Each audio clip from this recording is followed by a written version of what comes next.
landscape of contemporary cinema, David Fincher occupies a unique territory. A filmmaker so frequently associated with serial killers that he once joked that by the sixth weekend of Seven's release, anybody who is there for the matinee should probably be submitted to a thorough background check. Yet this characterization misunderstands the fundamental focus of his work. Across 3 decades, Fincher has constructed not a celebration of cinematic monstrosity, but a sustained meditation on what it means to pursue evil, to chase, study, and ultimately try to comprehend the incomprehensible. His thematic trilogy of Seven, Zodiac, and Mindhunter forms a progressively deepening inquiry into the nature of evil, the psychology of obsession, and society's complicity in its fascination with true crime. Crucially, Fincher locates his investigation not in the killers themselves, but in those who pursue or study them, suggesting that the most profound corruption occurs not just in the monster, but also in the mirror.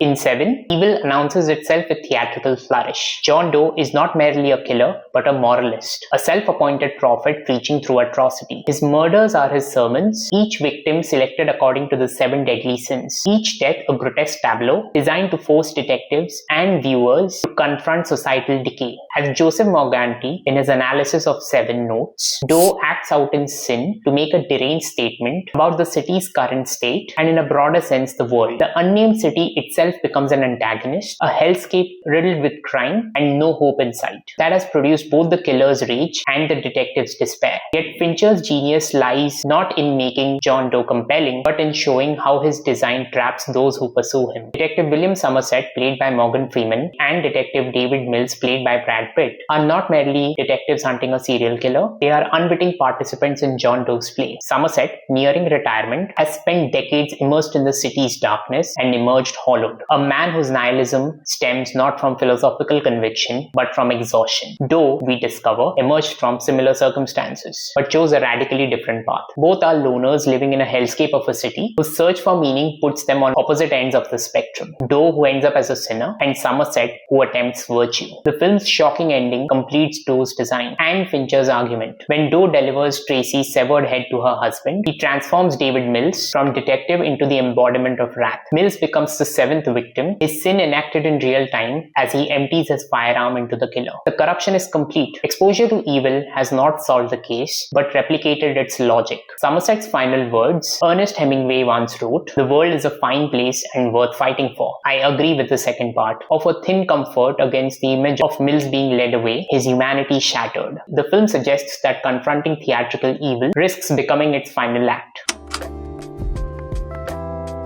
If Seven represents evil as operatic, Zodiac presents it as elusive, a ghost who communicates through ciphers and leaves behind not sermons but puzzles. The Zodiac killer's notoriety, as Gerardo Valero, writing for Roger Ebert, observes, did not come from an extraordinary modus operandi like his fictional peer John Doe. It was his calculated use of the media and colorful name that made him a household name. The killer himself remains unknown throughout the film. What Fincher charts instead is how the investigation destroys those who cannot let it go. The film's protagonist, cartoonist Robert Graysmith, played by Jake Gyllenhaal, reporter Paul Avery, played by Robert Downey Jr., and Inspector David Toschi, played by Mark Ruffalo, represent different facets of obsession's cost. Graysmith begins as a curious amateur and ends as a man who has sacrificed his marriage and sanity to identify a suspect he can never convict. Avery descends into paranoia and self-destruction, his career consumed by the case that once defined it. Toschi, the dedicated professional, finds his reputation tarnished and his spirit worn down by decades of dead ends. The film dramatizes the story behind the investigation, focusing on the effect an episode of this nature and length has on those involved. Fincher structures Zodiac as an anti-thriller, deliberately denying the closure audiences expect. He later admitted on Charlie Rose, "You can ask a lot of an audience, but 2 hours, 45 minutes and no closure is probably asking a lot." Yet this refusal is essential to the film's meaning. The killer remains at large, not because the investigators failed, but because some puzzles resist solution. Graysmith's quest yields not justice, but knowledge. The likely identity of the killer, confirmed for himself but unprovable in court. As Gerardo Valero, writing for Roger Ebert, notes, that there isn't enough grounds to prosecute the suspect becomes secondary to him. Just because you can't prove it doesn't mean it's not true. Author James Ellroy, himself no stranger to obsession's darkness, identified the film's central theme to NPR as the banality of obsession, the attenuated nature of police work, the nagging, persistent, occasionally consuming need to know who, what, when, where and why that plagued so many men. The word banality is crucial. Zodiac contains no cathartic confrontation, no final reckoning. Instead, it offers thousands of hours of research, countless dead leads, and lives quietly consumed by the search for meaning in chaos. The pursuers do not catch the killer, they simply grow old chasing shadows.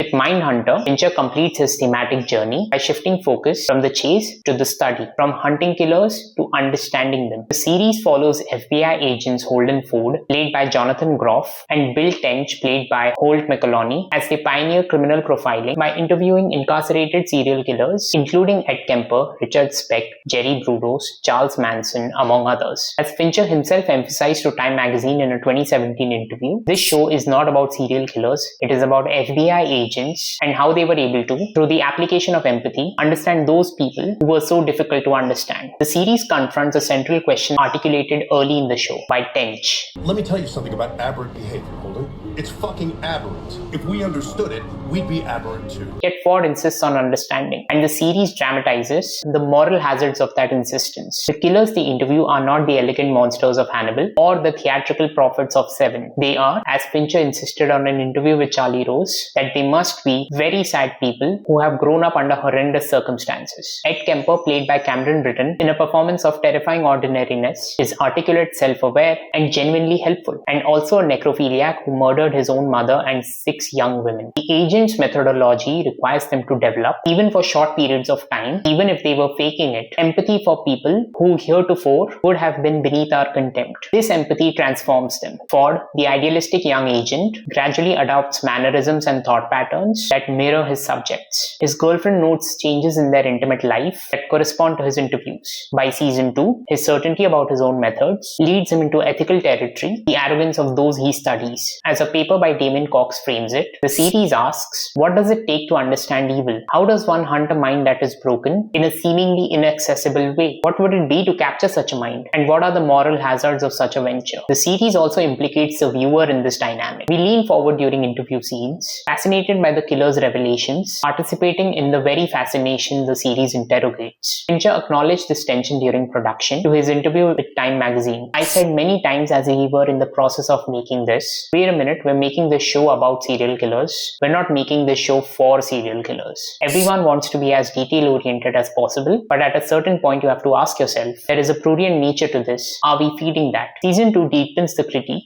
by introducing the Atlanta child murders, a case where the agent's methods prove simultaneously effective and insufficient. Investigation required a black perpetrator to move unnoticed through black neighborhoods, a conclusion that, however accurate, uncomfortably parallels racial profiling. Community members, particularly victims' families, challenge the agent's assumptions and demand accountability for failures that fall outside the profile. As Laura Miller, writing for Slate, notes, Ford was right to insist that investigators focus on a single black predator motivated by psychosexual compulsions, and he probably saved lives by contributing to Williams' arrest and conviction. But he too handed Atlanta's leaders a pretext for brushing the cases under the carpet, leaving many families without a resolution to their losses. The pursuit of understanding, however well-intentioned, has consequences beyond its immediate objectives.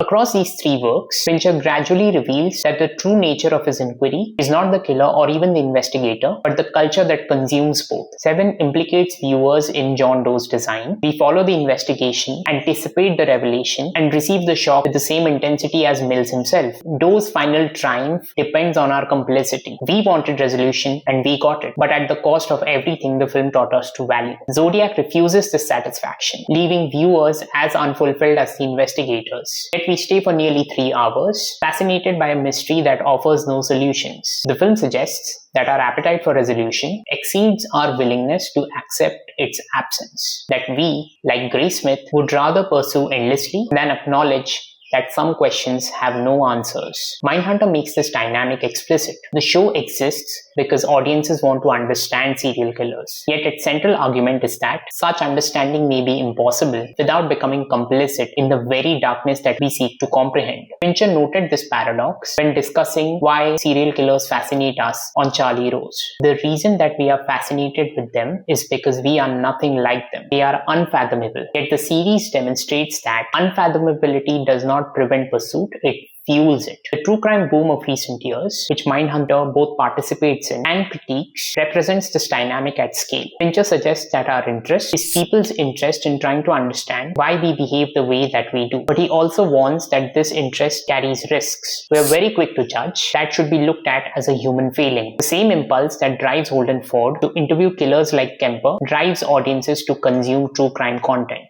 Both risk losing themselves in the process. What unites Seven, Zodiac and Mindhunter is not their subject matter, but their argument about pursuit. John Doe is caught, but only because his design requires capture. The Zodiac is never caught. The killers in Mindhunter are already incarcerated when interviewed. In each case, the conventional satisfactions of the genre are either denied or subverted. Fincher refuses to let us leave the theater, feeling that evil has been contained, understood or overcome. Instead, he leaves us with the pursuers. Mills being led away in handcuffs, Graysmith alone with his certainty that cannot deliver justice, Ford staring at a hospital ceiling after a panic attack induced by confronting his own transformation. These images suggest that the real cost of confronting evil is borne not by those who commit it, but by those who commit themselves in its pursuit. Fincher's achievement is to recognize ourselves in these figures. We are all to some degree Graysmith, obsessed with puzzles we cannot solve, consuming content that leaves us unsatisfied but unable to look away. We are all to some degree Ford, believing that understanding will protect us from darkness,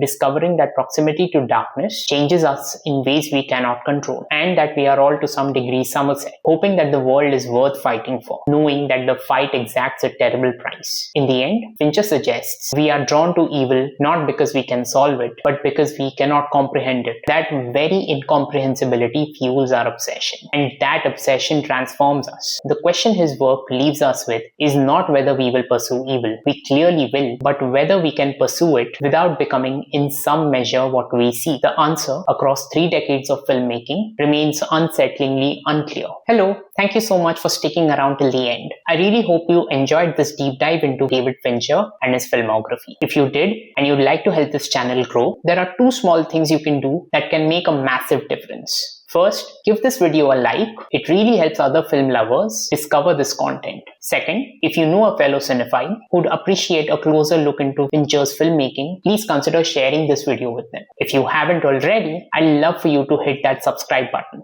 I talk about all kinds of movies, shows, and filmmakers here, and I'd be honored to have you along for the ride. And while you're at it, please tap that bell icon right next to the subscribe button. That way, you'll get a notification the moment my next video goes live. Before you go, I wanted to let you know that there's a wonderful way to support the channel and treat yourself at the same time. You can visit our online store at www.popate.com. That's www.popate.com, where we've curated a collection of fan art, alternative movie posters, and other goodies celebrating the films and TV shows that we all love. In fact, if you're a fan of David Fincher, and I have a feeling you might be, you absolutely have to check out Popate's David Fincher collection. Whether you're obsessed with the procedural dread of Zodiac, the psychological depth of Mindhunter, or the revolutionary chaos of Fight Club, there's something there to bring a piece of his cinematic vision into your home. You can find the link right in the description below. Thank you all so much for your time and attention. It's what makes creating these videos so rewarding. My name is Vikrant. Take care, and I'll see you in the next one.